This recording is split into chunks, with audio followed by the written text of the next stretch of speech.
Hello, fellow mates. I welcome you all in our own platform, History in Heart, a one-stop solution for history. आशा करती हूँ आप सभी लोग अच्छे होंगे और थोड़ी बहुत पढ़ाई भी चल रही होगी।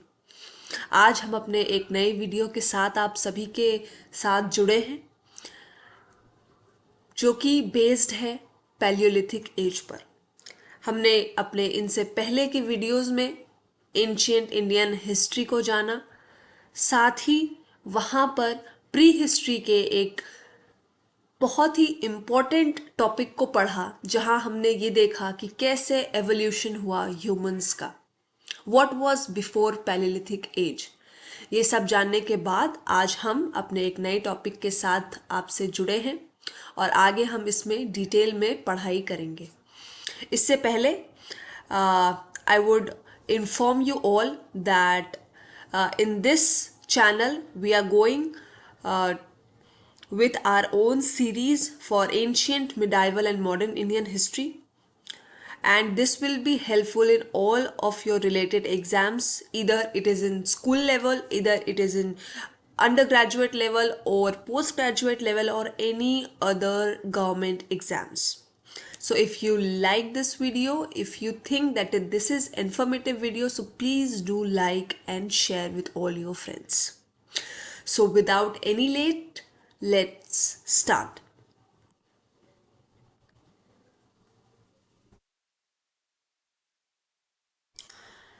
So today our topic will be Paleolithic age. Paleolithic age में क्या हुआ होगा, उनकी लाइफस्टाइल कैसी रही होगी, आज हम सभी चीज़ों पर गौर करेंगे। लेकिन इससे पहले मैं ये कहना चाहूँगी कि कई बार हम ऐसा सोचते हैं कि काश हम पुराने वक्त में जा सकते। कई बार हम ये सोचते हैं कि काश हम उनके लाइफस्टाइल को जी पाते। आज हमारे पास इतनी ज़्यादा टेक्नोलॉजिकल एडवांसमेंट है, हमारे पास फ़ोन है, एंड्रॉयड है, हमारे पास लैपटॉप्स हैं, हम इतने ज़्यादा मॉडर्न हो चुके हैं। लेकिन कहीं ना कहीं हमारे अंदर एक फील रहता है कि काश अगर ये सब नहीं होता तो आज हम इतने स्ट्रेस में नहीं होते, इतनी ज़्यादा कंपटीशन नहीं होती लाइफ में, और इतना ज़्यादा प्रॉब्लम्स क्रिएट नहीं होते लाइफ में। हम एक आसान लाइफ जी रहे होते जहाँ पर हमें पढ़ना नहीं पड़ता, जहाँ पर हमें चीज़ों की अवेलेबिलिटी के लिए दौड़ना नहीं पड़ता। एक वो रैट रेस में हम सभी ह्यूमंस नहीं दौड़ रहे होते। तो हम कहीं ना कहीं उस लाइफ को आसान लाइफ समझते हैं कि शायद उस समय कितना आसान रहा होगा, केव में रहना है और जो आसपास मिले वो खाना है और उसके बाद ऐसे ही जीवन जो है वो जीते जाना है। तो क्या सच में इतना आसान रहा होगा लाइफ पैलियोलिथिक एज के समय में, प्री हिस्ट्री के समय में? तो आज हम वो सभी को देखने की कोशिश करेंगे। सो आते हैं हम लोग पैलियोलिथिक एज पर। किसी भी टॉपिक को पढ़ने से पहले we have to understand the meaning of that topic. Here we can see that it is written Paleolithic. So this is Paleo and this is Lithic. So there are different meanings. This Paleo means that it is old. So this is old. And this is Lithic means stone. So this is basically old stone age. Now हम ये देखेंगे कि ऐसा नाम Palaeolithic as क्यों इस time period को दिया गया। तो काफ़ी ज़्यादा जो साइंटिस्ट हैं उन लोगों ने इसे ढूंढने की कोशिश की कि आखिर इस टाइम पीरियड को क्या बोलना चाहिए, क्यों बोलना चाहिए। तब जाकर 1865 में जॉन लबॉक ने इसका नाम भी स्टेट किया और इस टाइम पीरियड को पैलियोलिथिक एज कहा। इसको 3 डिविजन्स मिले, जिसमें फर्स्ट डिवीजन है lower Pleistocene, then second is middle Pleistocene and the third is upper Pleistocene. ये जो एज है यहाँ पर ज़्यादातर कोशिश की जाती है कि यहीं से एक जो ह्यूमन जो सेटलमेंट्स होती हैं प्रिमिटिव वे में ही, लेकिन एक सेटलमेंट्स जो थी वो शुरू हुई, लोगों ने सही तरीके से जीना शुरू किया। हाँ, ये हम कह सकते हैं कि हाँ, इस समय एग्रीकल्चर नहीं था, इस समय तो डोमेस्टिकेशन भी नहीं था। लेकिन अगर हम इसे देखें तो एक अर्ली एज माना जा सकता है एक लाइफस्टाइल को, जहाँ कम्युनिटी लाइफ तो नहीं है, लेकिन कहीं ना कहीं लोग हिल्स में, केव्स में रह तो रहे हैं। तो ये एक बैकबोन है मॉडर्न ह्यूमन सिविलाइजेशन का। ठीक है, आगे हम लोग इसको देखेंगे कि ये देखिए, आप देख सकते हैं जैसे लिखा है यहाँ, the palaeolithic period is an ancient cultural stage of human technological development. यहाँ से वेपन्स भी बनने शुरू हुए, तो हम इसे कहीं ना कहीं एक टेक्नोलॉजिकल जो है डेवलपमेंट मान सकते हैं। आगे हम इसे एक डिवीजन के साथ पढ़ेंगे। डिवीजन के साथ पढ़ने से क्या होगा, कंपैरिजन के साथ पढ़ने से क्या होगा, आपको आसानी होगी अपने पढ़े हुए चीज़ों को रिटेन करने में, पढ़े हुए चीज़ों को याद करने में। हम हमेशा कंपैरिजन करते हैं, हमेशा क्रोनोलॉजिकल ऑर्डर में इसीलिए पढ़ते हैं। मैं हमेशा इस पर फोकस करती हूँ कि आपको हमेशा क्रोनोलॉजिकल ऑर्डर में ही पढ़ना है। तो आगे देखिए,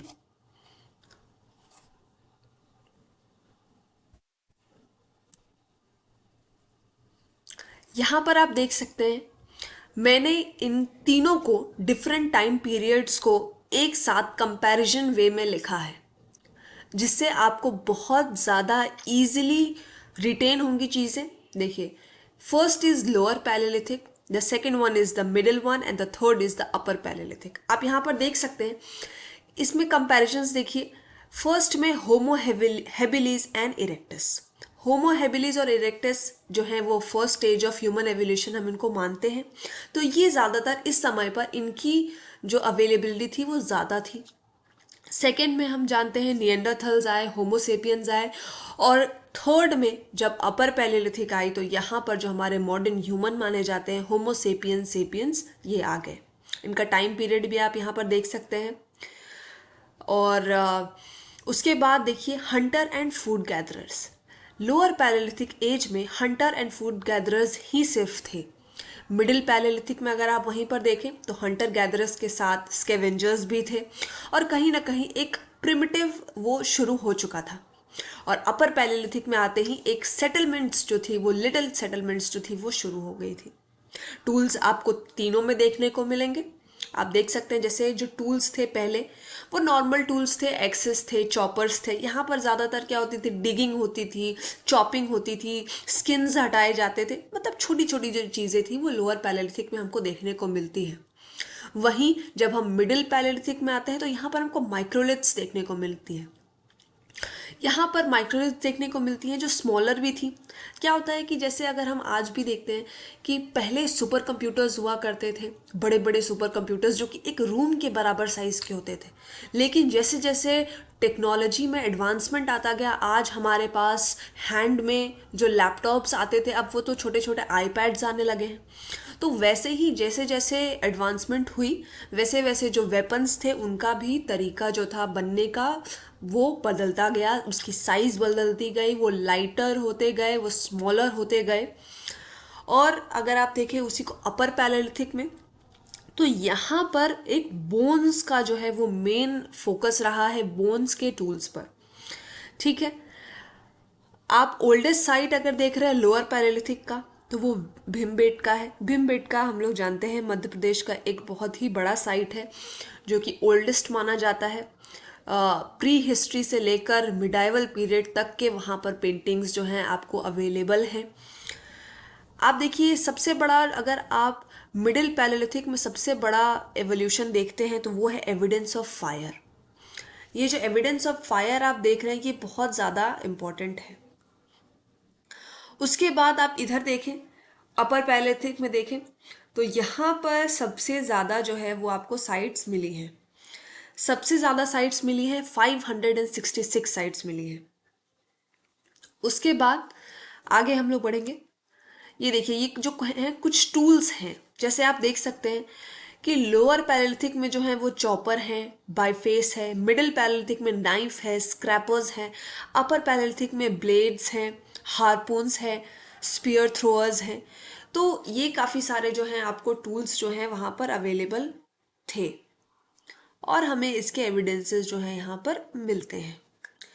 सबसे ज़्यादा जो इम्पोर्टेंट क्वेश्चंस आते हैं हर एक एग्जाम्स में वो ज़्यादातर अपर पैलेलिथिक एज से निकल कर आते हैं। इसका कारण ये है कि अपर पैलेलिथिक एज के जो एविडेंसेस हैं वो ज़्यादा मिलते हैं और साथ ही इसके जो साइट्स हैं वो ज़्यादा मिलते हैं। इस वजह से इस पे जो है क्वेश्चंस जो हैं अपर पैलेलिथिक पर ज़्यादा बेस्ड होते हैं। यहाँ पर देखिए क्या लिखा है, that it belong to the end period of ice age. अब ये आइस एज क्या थी? आइस एज वो टाइम थी जहाँ पर हमारा जो अर्थ था वो ज़्यादा से ज़्यादा पोर्शंस आइस से ढके हुए थे। तो ये कहीं ना कहीं एक एंड पीरियड माना जाता है आइस एज का। अगर यहाँ पर देखें तो जो क्लाइमेट है वो वार्म होता जा रहा है, आइस जो है वो ऐसे धीरे धीरे ख़त्म होता गया, वार्म होता गया और जो है लेस ह्यूमिड हुआ। वार्म होने की वजह से क्या हुआ, एक इंक्रीज हुआ फ्लोरा एंड फौना में। अब क्या होता है, बर्फ़ रहती है तो आप वहाँ पर जानते हैं, जैसे अगर आप देखें कि ग्रीनलैंड वगैरह जो एरिया है वहाँ पर आइस है तो वहाँ का जो फ्लोरा है वो बहुत ज़्यादा कम है, फोना भी बहुत ज़्यादा लिमिटेड है। जो फोना मतलब आप जानते हैं जो एनिमल्स हैं, और फ्लोरा मतलब जो आपके प्लांट्स हैं, फ्लावर्स हैं और ये चीज़ें। तो इनका जो है वो इंक्रीज़ हुआ वार्म होने की वजह से। साथ ही में यहाँ पर एक वन ऑफ द मेजर जो वो रहा वो था कि इंडस्ट्रीज़ शुरू हो गई थी टूल्स बनने के लिए। इंडस्ट्रीज़ आप मानिए ऐसा नहीं आज जो हम लोग देखते हैं जैसे टाटा इंडस्ट्रीज़ की ग्रुप है वैसी इंडस्ट्रीज़ नहीं थी। ये छोटी सी केव्स के अंदर ही जो है जैसे फ्लिंट इंडस्ट्रीज़ थी, साथ ही स्टोन्स की जो टूल्स बनने की जो है वो सारी इंडस्ट्रीज़ थी। इंडस्ट्रीज़ का कहने का मतलब है कि छोटे स्मॉल ग्रुप ऑफ पीपल जो हैं वो एक साथ आकर वेपन्स बनाते थे, तो उसको हम एज अ इंडस्ट्री लोकेट करते हैं। साथ ही अगर हम यहाँ पर देखें कि यहाँ पे stone tool manufacture by the production of parallel side blades which are finished into a variety of tools by blunting one side और बाय बैकिंग। ब्लंटिंग जो है एक प्रोसेस था जहाँ पर टूल्स को इस प्रोसेस से फिनिश किया जाता था, उसकी फिनिशिंग दी जाती थी। और अब हम बात करेंगे इसके साइड्स की। ये बहुत इंपॉर्टेंट है इसलिए मैंने इसको अलग अलग बाइफर्गेट किया है। देखिए आप देख सकते हैं कि लोअर पैलेलिथिक में जो है जो बहुत मोस्ट इम्पॉर्टेंट है, मैं यहाँ पर आपको बता रही हूँ दैट दिस इज़ जो वेरी फेमस है, दैट इज़ हियर इज़ बोरी महाराष्ट्र। सोन वैली जो आज के पाकिस्तान में है ये बहुत इम्पॉर्टेंट है। कश्मीर का जो वैली है ये लोअर पैलेलिथिक केस में बहुत ज़्यादा इम्पॉर्टेंट है। बेलन वैली जो है, बेलन valley is most important in 3 of them. तीनों में ही बेलन वैली जो है वो बहुत इम्पोर्टेंट रहा है। साथ ही अगर आप आंध्र प्रदेश के नागार्जुना कोंडा को देखें तो ये भी बहुत इम्पोर्टेंट है। आगे मैंने अपने स्लाइड्स में कुछ मैप पॉइंटिंग्स भी की हैं जो आपके लिए बहुत ज़्यादा हेल्पफुल रहेगी। आगे देखिए भीमबेटका, आप जानते हैं कि ये ओल्डेस्ट है, ये बहुत इम्पोर्टेंट है। और आप मिडिल में अगर आप देखें तो देखिए आप देख सकते हैं यहाँ पर बेलन वैली यूपी, ये बहुत ज़्यादा इम्पोर्टेंट है। उसके बाद यहाँ पर जो तुंगभद्रा रिवर है, ये तुंगभद्रा की जो साउथ का जो पोर्शन है ना, साउथ के पोर्शन में बहुत ज़्यादा यहाँ पर मिडिल पैलेलिथिक साइट्स मिली हैं। जो नर्मदा रिवर है, नर्मदा रिवर के भी पास अब आप यहाँ पे देख सकते हैं कि रिवर्स के आसपास सेटलमेंट्स जो है वो बहुत ज़्यादा है, बिकॉज रिवर से सिर्फ फ्लोरा एंड फौना ही नहीं बल्कि स्टोन्स भी बहुत ज़्यादा मिलते थे, इसीलिए शायद हम इन्हें स्टोन एज कहते हैं। अपर पैलेलिथिक में भी अगर आप देखें तो बेलन वैली है, साथ में छोटा नागपुर प्लेट्यू है, ईस्टर्न घाट्स। अब आप यहाँ पर देखें तो ये छोटे छोटे साइट्स नहीं है, यहाँ पर पूरा ईस्टर्न घाट ही लिख दिया गया है, यहाँ पर पूरा गुजरात लिख दिया गया है, यहाँ पर पूरा महाराष्ट्र लिख दिया गया है। इसका मतलब है यहाँ पर साइट्स जो हैं वो सबसे ज़्यादा मोस्ट नंबर्स में पाए गए हैं। आगे हम बढ़ेंगे तो यहाँ पर देखिए जैसा कि मैंने आपको बताया कि मैंने कुछ इम्पोर्टेंट साइट्स जो है यहाँ पर लोकेट करने की कोशिश की है जो काफ़ी ज़्यादा इम्पोर्टेंट मुझे लगे हैं। तो आप देखिए आदमगढ़, आदमगढ़ जो है ये आपका इस पोर्शन पर है, इस पोर्शन पर है आदमगढ़ जो है आपका। ये जो है मध्य प्रदेश के आसपास, मध्य प्रदेश में नर्मदा रिवर के आसपास है। यहाँ का जो सबसे खासियत है वो ये है कि यहाँ पर जो कुछ पेंटिंग्स मिली हैं ये रेड कलर में और वाइट कलर्स में पाई गई है। और साथ ही यहाँ अर्लीस्ट एविडेंस मिलता है for the domestication of animals. ये जब हम आगे मेसोलिथिक एज को पढ़ेंगे तो वहाँ पर देखते हैं कि अर्लीस्ट जो डोमेस्टिकेशन है वो मेसोलिथिक में हुआ है, तो वो जो है ना वो आदमगढ़ में ही मिलता है। उसके बाद हम देखें तो तमिलनाडु में, ये जो आप देख रहे हैं यहाँ पर, आप मैप में देखें, मैप में आप लोकेट करें, ये देखिए ये जो सेकेंड जो ये पार्ट है ये यहाँ पर जो है अतिरम पक्कम जो है ये तमिलनाडु में है। और यहाँ पर जो है ना इंडिया की ओल्डेस्ट स्टोन एज टूल जो है वो मिली है।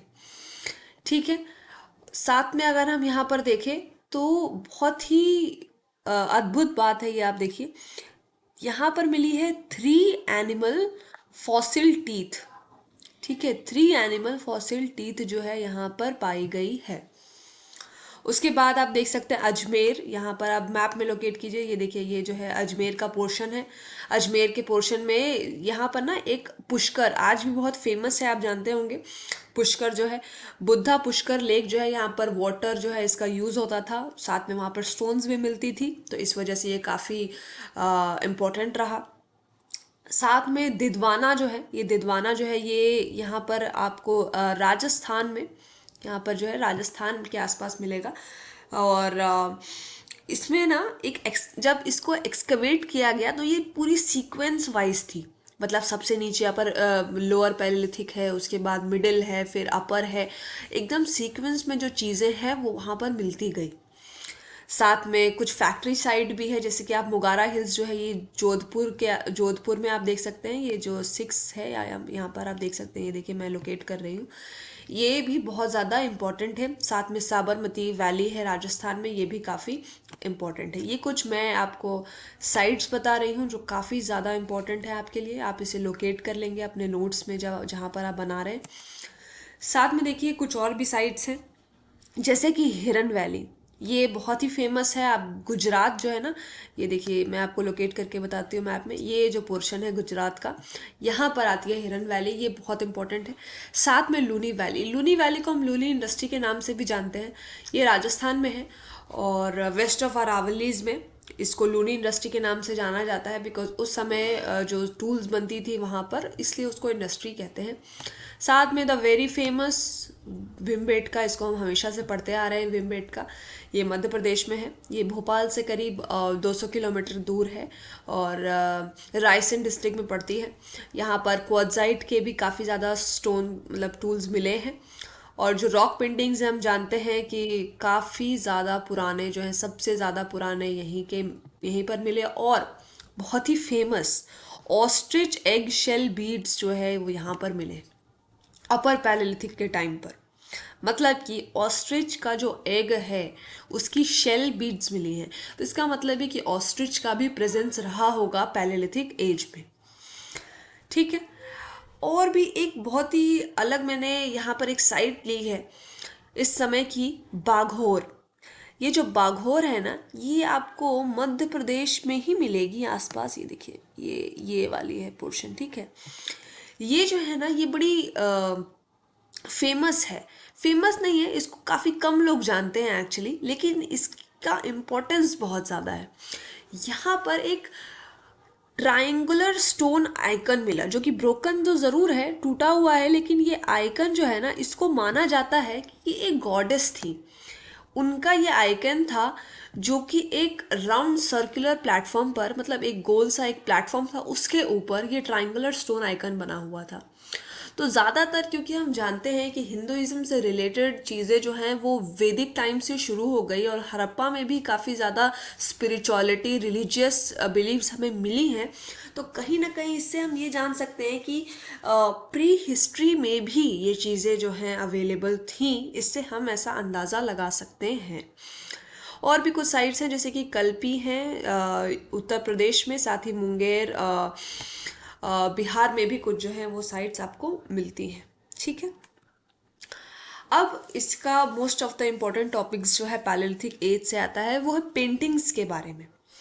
पेंटिंग्स जो है देखिए ओल्डेस्ट जो है हमको मिलती है ऐसा नहीं है कि सिर्फ अपर में ही मिलती है, ये लोअर पैलेलिथिक एज में भी मिलती है, लेकिन अपर पैलेलिथिक एज में इसके वेरिएशंस आ गए।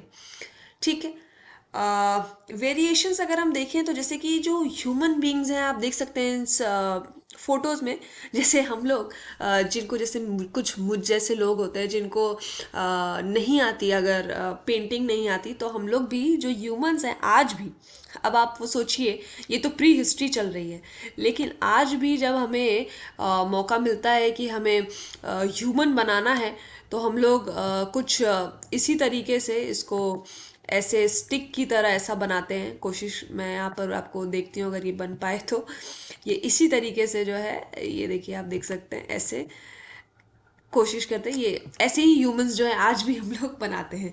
तो वैसा आप सोचिए कि उस समय भी प्री हिस्ट्री में भी लोग, आप देख सकते हैं इन केव पेंटिंग्स पर आपको इसी तरीके के जो है ह्यूमंस मिलेंगे। और साथ ही अगर आप देखें तो स्टार्टिंग में ब्लैक से शुरू हुआ, बट फिर रेड कलर्स का भी यूज़ होने लगा, फिर वाइट कलर्स का भी यूज़ होने लगा। मतलब कि डिफरेंट डिफरेंट चीज़ों को दिखाने के लिए डिफरेंट डिफरेंट कलर्स का यूज़ होता था। ठीक है, एनिमल मोटिव्स हम लोगों को मिले हैं, प्लांट्स के मोटिव्स मिले हैं, कुछ ज्योमेट्रिक शेप्स के डिज़ाइंस भी मिले हैं। तो हम ये कह सकते हैं कि वो लोग काफ़ी ज़्यादा जो हैं वो इवॉल्व थे, काफ़ी ज़्यादा एडवांस फेज में थे अपने, और वो कहीं भी पीछे नहीं थे। तो इसका जो है हम लोगों को एविडेंस मिलता है, कुछ साइट्स मिलते हैं, अर्ली साइट्स, जो कि भीमबेटका है, जोगीमारा केव्स हैं, कुछ कर्नाटका में पिकली हल हैं, और लाखोदियार है उत्तराखंड में। ये जो कुछ अर्ली रॉक पेंटिंग्स के जो हैं वो साइट हमको देखने को मिलते हैं। तो ये थी कुछ डिटेल्स पैलेलिथिक एज पर, और इसके अलावा आपको कहीं और से इसके बारे में पढ़ने की ज़रूरत नहीं है, बिकॉज़ मैंने ऑलरेडी बहुत सारी बुक्स पढ़ चुके हैं एंशियंट इंडियन हिस्ट्री के। ये सभी उनका क्रक्स है, जैसे कि RH शर्मा सर की बुक हो गई, या फिर और भी जो डिफरेंट बुक्स आपको एंशियंट हिस्ट्री में देखने को मिलती है, वो सभी का क्रक्स है ये। साथ ही कुछ इग्नू के जो बुक्स हैं उनको भी मैंने पढ़ा है। तो ये सभी उनका क्रक्स है, आपको कहीं और से इसको पढ़ने की ज़रूरत नहीं है। ये जो कंटेंट है ये एनफ है आपको नॉलेज एनहांस करने के लिए। आगे जब हम पूरा प्री हिस्ट्री कंप्लीट कर लेंगे तो हम इसके कुछ क्वेश्चन आंसर्स भी करेंगे। तब तक के लिए I would request you, if you think that this is very helpful to you, so please do like and subscribe this channel, and also do share and press the bell icon for more informative videos. So till then, thank you and take care.